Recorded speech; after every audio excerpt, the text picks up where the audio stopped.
tambah sabar, makin bersyukur, lembut hatinya, harmonis rumah tangganya. Saya doakan putra putri anak cucu panjenengan semua makin baik, solih solihah. Amin. Yang belum punya mantu, saya doakan semoga Allah cepat beri mantu. Ya.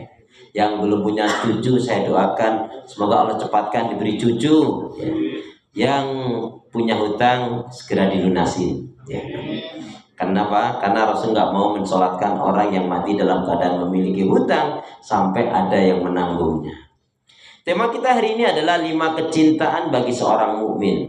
5 kecintaan bagi seorang mukmin. Tapi sebelumnya saya ingin mengajak Bapak Ibu ikhwan dan akhwat untuk membiasakan diri, yaitu menghafalkan hadis pendek.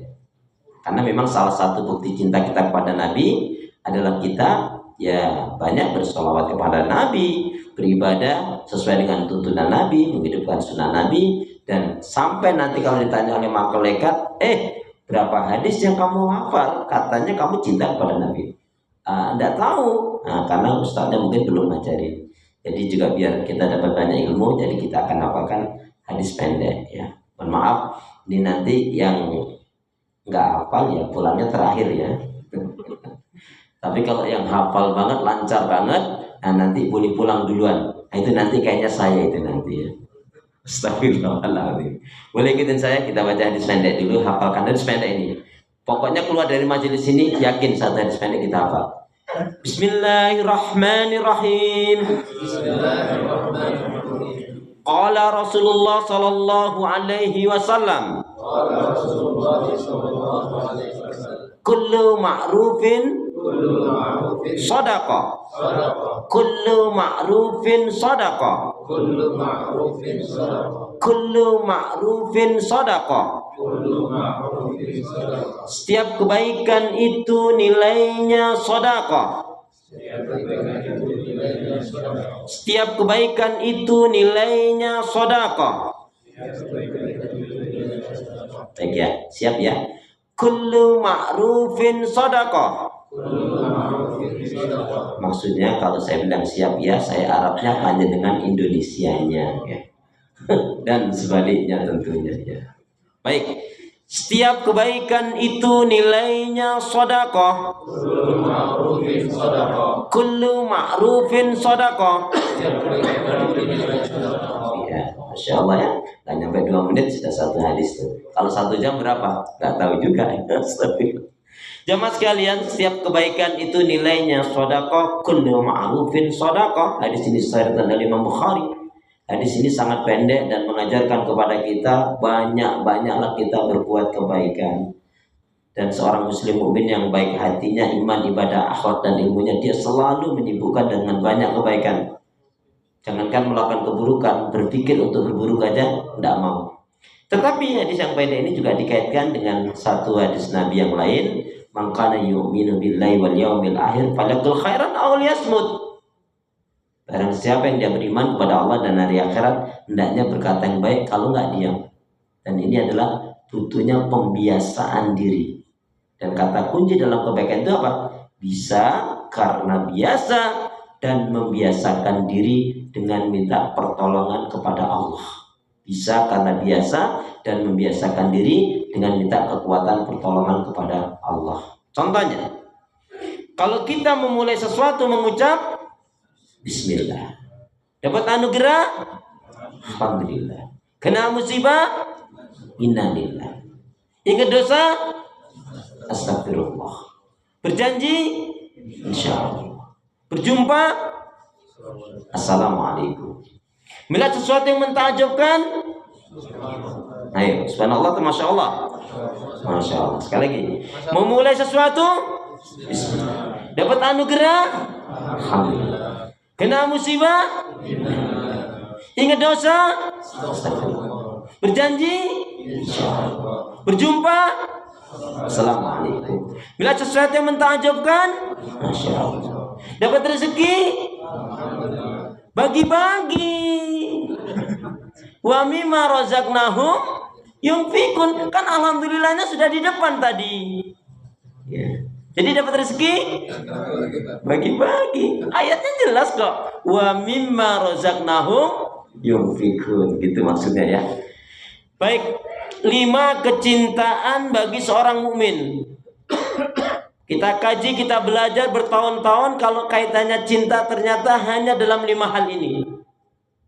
Tapi sebelumnya Rasulullah Shallallahu Alaihi Wasallam menyatakan salasun mangkuna fihi wajada halawatal iman. Di sini sahih kata Imam Muslim, 3 hal yang apabila terdapat dalam diri seseorang, barulah dia akan merasakan manisnya iman.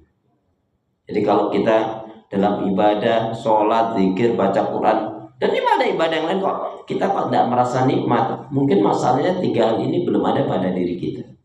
Jadi sekali lagi kata Rasulullah, salasun mangkuna fi wajada halawatal iman.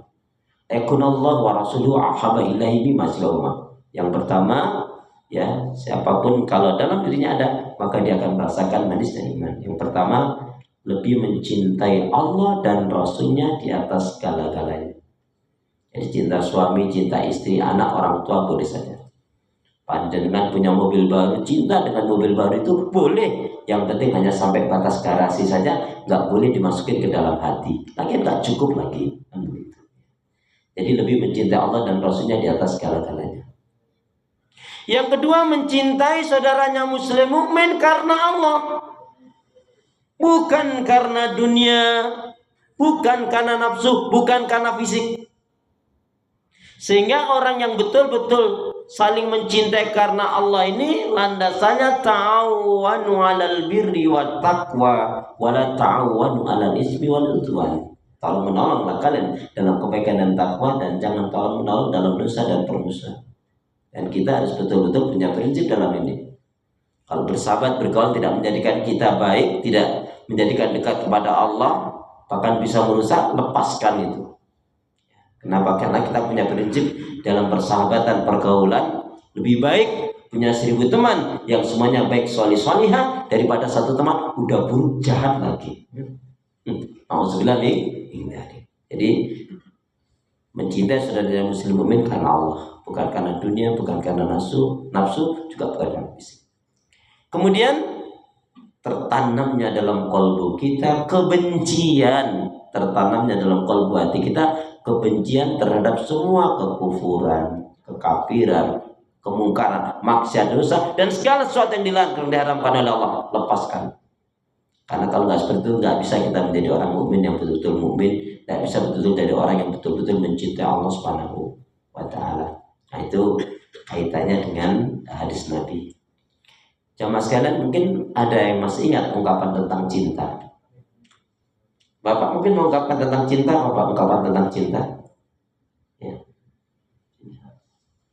Cinta, cerita indah tanpa akhir gitu maksudnya. Cinta itu adalah anugerah dari Allah. Siapa yang dia tidak memiliki cinta, berarti dia tidak dianugerahi oleh Allah. Dan hidup tanpa cinta bagaikan taman yang tak berbunga. Begitulah kata para pecinta. Ya, begitu kata para pecinta. Tapi kalau dari saudara negeri jiran nggak gitu ungkapan tentang cinta. Cinta bukan hanya di mata, cinta hadir di dalam jiwa yang dibuktikan dengan amal ibadah. Nah, saudara busiman, bagi seorang muslim mukmin, sebelum juga kita kaji kaitannya dengan 5 kecintaan, maka kita harus tahu dulu rumus mencintai Allah. Ternyata rumus mencintai Allah ada 2. Allah Subhanahu wa Ta'ala berfirman di dalam surat Al-Baqarah, surat yang kedua ayat yang ke-165, A'udzu billahi minasyaitonir rajim. Wa minan nasi may yattakhidhu min dunillahi andada yuhibbunahum ka hubbillah. Walladzina amanu ashaddu hubban lillah. Ila akhiri ayat. Dan di antara manusia ada orang yang mengambil tandingan-tandingan sesembahan selain Allah. Mereka mencintainya seolah-olah mereka mencintai Allah. Akan tetapi orang yang beriman itu amat sangatlah cintanya kepada Allah. Dari ayat yang mulia ini ada rumus mencintai Allah. Ya, boleh ditulis, boleh dicatat, boleh diingat-ingat, karena nanti semester keluar ini ya. Jadi rumus mencintai Allah apa itu?